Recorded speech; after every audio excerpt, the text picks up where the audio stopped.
तो दोस्तों, आज हम जानेंगे chapter number 17 Indian penal code के चैप्टर नंबर 17 में आगे बढ़ते हुए हम जानेंगे संपत्ति के बारे में आपराधिक दुर्विनियोग के संबंध में, जो धारा 403 और धारा 404 में बताया गया है। इसके बाद हम इसी सेशन में जानेंगे आपराधिक न्यास भंग के बारे में। तो दोस्तों, देर न करते हुए आगे बढ़ेंगे और शुरुआत करेंगे। तो दोस्तों, अब हम जानेंगे धारा 403 संपत्ति का बेईमानी से दुर्विनियोग।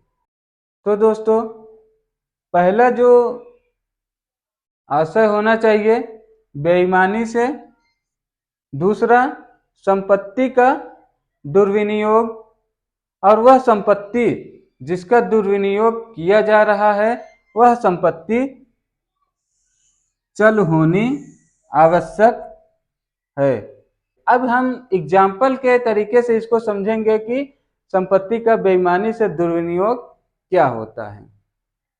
कोई भी व्यक्ति किसी भी सामान को उठा लेता है और उसे अपने पास सद्भावना पूर्वक रख लेता है और यह समझता है कि वह संपत्ति उसी की है, लेकिन जैसे ही उसे अपनी भूल मालूम होती है उसके बाद भी वह संपत्ति उस जगह पे नहीं रखता है, यह उस स्वामी को या संबंधित व्यक्ति को नहीं सौंपता है, तो यहाँ पे वह उस संपत्ति का दुर्विनियोग कहा जाएगा और इस धारा के अंतर्गत पनिश्ड होगा। एक एग्जाम्पल और हम लेते हैं।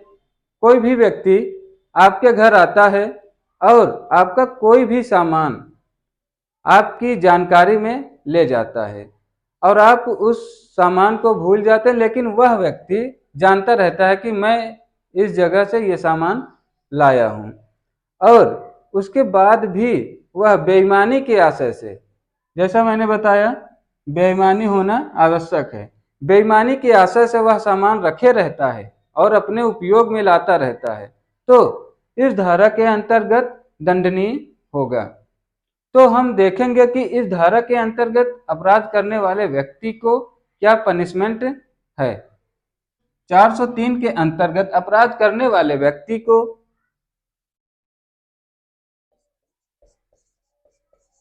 कारावास जिसकी अवधि 2 वर्ष तक हो सकेगी। कारावास का मतलब तात्पर्य यहाँ किसी भी भांति के कारावास से है, जो सादा कारावास भी हो सकता है और कठोर कारावास भी हो सकता है, जिसकी अवधि 2 वर्ष तक हो सकेगी या जुर्माने से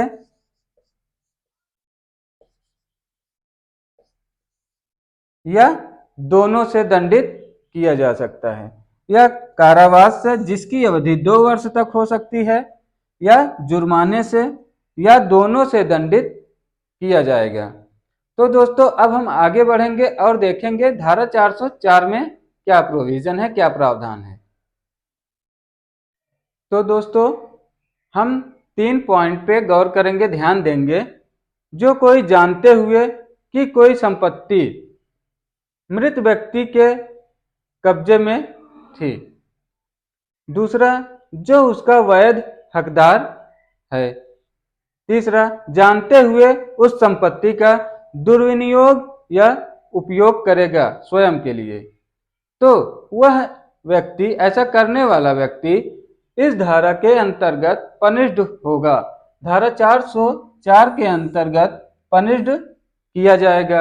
अब हम देखेंगे कि ऐसा करने वाले व्यक्ति को पनिशमेंट क्या हो सकती है। तो दोस्तों, कारावास जो किसी भी भांति का हो सकता है, जिसकी अवधि 3 वर्ष हो सकती है, 3 वर्ष तक हो सकेगी, और जुर्माने से भी दंडनीय होगा। यहाँ पे एक पॉइंट और हम देखेंगे कि अगर कोई व्यक्ति, इस धारा के अंतर्गत अपराध करने वाला व्यक्ति उस मृत व्यक्ति का लिपिक या सेवक था या उसका नौकर था और वह ऐसा अपराध करता है तो उसकी कारावास बढ़कर 7 वर्ष तक हो सकेगी। तो दोस्तों, आपराधिक न्यासभंग क्या होता है? जो कोई किसी संपत्ति पर आधिपत्य रखते हुए, कब्जा रखते हुए, जो संपत्ति उसको न्यस्त की गई है, न्यस्त का तात्पर्य सौंपी गई है, अपने को नष्ट की गई है यानी उसे सौंपी गई है, और उस संपत्ति का उस वह व्यक्ति जो जिसे सौंपी गई है बेईमानी से दुर्विनियोग कर लेता है, संपरिवर्तित कर लेता है, उपयोग कर लेता है, या जानबूझकर करता रहता है कंटिन्यूअसली, तो ऐसा करने वाले व्यक्ति को यह कहा जाता है कि उसने न्यासभंग का आरोप अपराध किया है। तो दोस्तों, आवश्यक तत्व के बारे में जानेंगे कि इसके आवश्यक तत्व क्या क्या हो सकते हैं। पहला, कि वह संपत्ति व्यक्ति को सौंपी गई थी या उसके ऊपर आधिपत्य था। दूसरा, कि उसने बेईमानी पूर्वक दुर्विनियोजित किया उस संपत्ति का। दूसरा, इसके अंतर्गत स्वयं के उपयोग के लिए परिवर्तित किया। तीसरा, उपयोग किया और निस्तारित किया। तीसरा पॉइंट जानेंगे कि उसने कोई विधिक करार के निर्वहन में उल्लंघन किया। तो दोस्तों, हमने जाना कि आपराधिक न्यासभंग क्या होता है। अब हम जानेंगे कि इसकी पनिशमेंट क्या हो सकती है। तो दोस्तों, कारावास सादा या कठिन किसी भी भांति का हो सकता है, जिसकी अवधि 3 वर्ष तक हो सकती है, या जुर्माने से या दोनों से दंडित किया जाएगा। तो दोस्तों, आपराधिक न्यासभंग के लिए सजा का जो प्रावधान है, कारावास किसी भी भांति का सादा भी हो सकता है और कठिन कारावास भी हो सकता है, जो जिसकी अवधि 3 वर्ष तक हो सकेगी, या जुर्माने से या दोनों से दंडित किया जाएगा।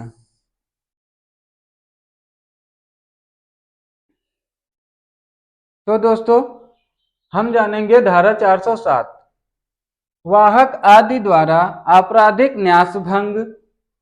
तो दोस्तों, वाहक या घाटवाल या कोई भांडागारिक जो कोई भी सामान किसी सुरक्षित स्थान पे रखता है, तो दोस्तों हम जानेंगे जब इनके द्वारा आपराधिक न्यासभंग होता है या किया जाता है, तो थोड़ा सा पहले हम एक एग्जाम्पल ले लेते हैं, फिर आगे बढ़ते हैं।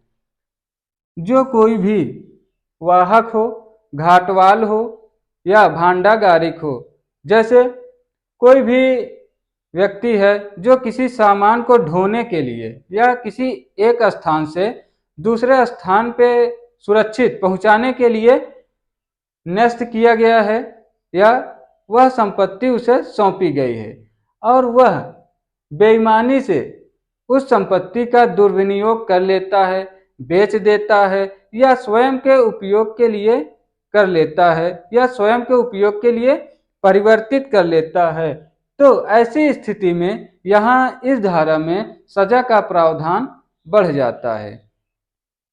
तो दोस्तों, एक एग्जाम्पल और समझेंगे, उसके बाद हम पनिशमेंट की बात करेंगे।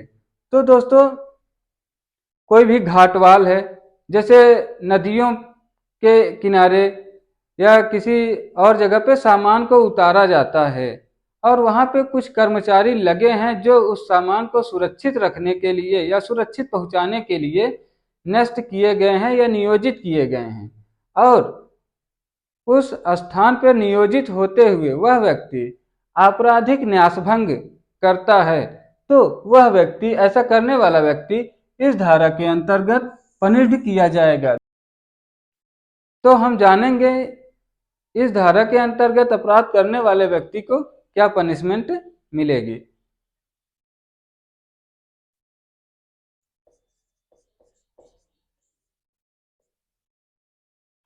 तो दोस्तों, हम जानेंगे इसके पनिशमेंट के बारे में। तो कारावास जो किसी भी भांति का हो सकता है, सादा कारावास या कठिन कारावास, जिसकी अवधि 7 वर्ष तक हो सकेगी और जुर्माने से भी दंडित किया जाएगा। तो जो कोई भी वाहक, घाटवाल या भांडागारिक होते हुए, भांडागारिक से तात्पर्य है, एक एग्जाम्पल के साथ समझेंगे कि कोई व्यक्ति अपनी कुछ संपत्ति किसी व्यक्ति को नष्ट करके जाता है और यह करार करता है कि जब वह वापस आएगा तो उसके बदले उसे भाड़ा देगा, उस संपत्ति के बदले भाड़ा देगा और उसको वह संपत्ति वापस कर दी जाएगी।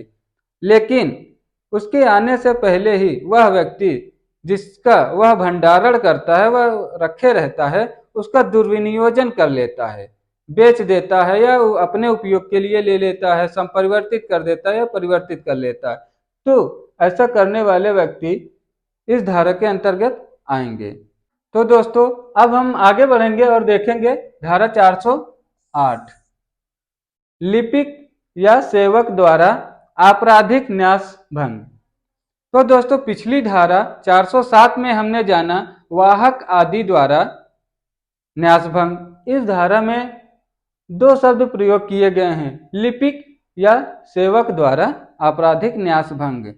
जब कोई भी व्यक्ति किसी स्वामी के अधीन लिपिक है, यानी उसका क्लर्क है, और नौकर है, सेवक है, तो इनके द्वारा जब आपराधिक न्यास भंग किया जाता है तो इसकी क्या पनिशमेंट होगी हम जानेंगे। जैसे लिपिक है, कोई व्यक्ति किसी के अधीन काम कर रहा है और उसका क्लर्क है, लिपिक है, और उसको कोई संपत्ति नष्ट की गई है या उसे सौंपी गई है और उसका वह बेईमानी से दुर्विनियोजन कर लेता है, संपरिवर्तित कर लेता है या बेच देता है या उसे इस प्रकार कर लेता है कि वह स्वामी के अधीन नहीं रह जाती है।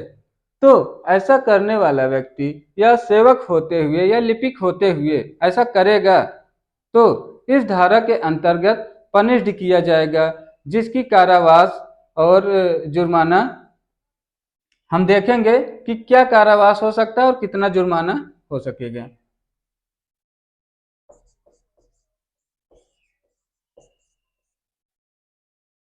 तो दोस्तों कारावास जो किसी भी भांति का हो सकता है, जिसकी अवधि 7 वर्ष तक हो सकेगी और जुर्माने से भी दंडित किया जाएगा। तो दोस्तों अब हम जानेंगे धारा 409 के बारे में। लोक सेवक, बैंकर, व्यापारी, अभिकर्ता द्वारा न्यासभंग। जो कोई लोक सेवक होते हुए, बैंकर होते हुए, व्यापारी होते हुए या अभिकर्ता होते हुए न्यासभंग करेगा या इन लोगों को कोई चीज नष्ट की गई है, कोई संपत्ति नष्ट की गई है। जैसे एक एग्जाम्पल के तौर पे समझते हैं, कोई व्यक्ति लोक सेवक है और उसको कोई धनराशि एक निश्चित खजाने में जमा करने के लिए नष्ट की जाती है, लेकिन वह लोक सेवक ऐसा न करके स्वयं के उपयोग के लिए उसको संपरिवर्तित कर लेता है, उपयोग कर लेता है जानबूझकर। तो ऐसा करने वाला लोक सेवक धारा 409 के अंतर्गत पनिश्ड किया जाएगा।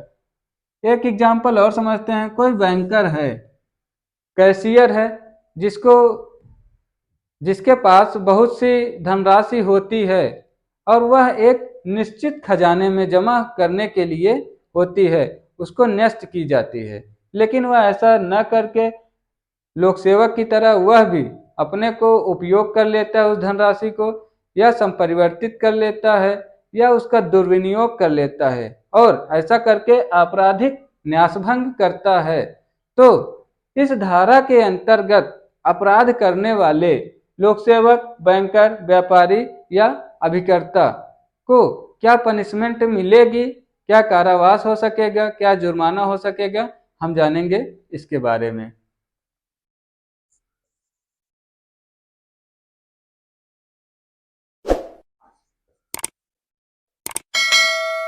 तो दोस्तों, इस धारा के अंतर्गत अपराध करने वाले लोक सेवक, बैंकर, व्यापारी, अभिकर्ता आदि के द्वारा जब न्यासभंग किया जाता है तो इस धारा के अंतर्गत दोषित पाए गए इन लोगों को आजीवन कारावास की सजा या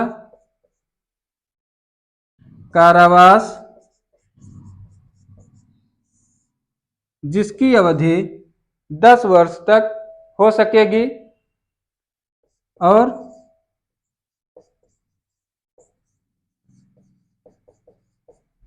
जुर्माने से भी दंडनीय किया जाएगा, दंडित किया जाएगा। तो दोस्तों, हमने जाना कि इस धारा के अंतर्गत जो भी व्यक्ति आते हैं और ऐसा करते हैं, आपराधिक न्यासभंग करते हैं, तो उनको आजीवन कारावास या कारावास जिसकी अवधि 10 वर्ष तक हो सकेगी और जुर्माने से भी दंडित किया जाएगा। मिलते हैं अगली वीडियो में। जय हिंद।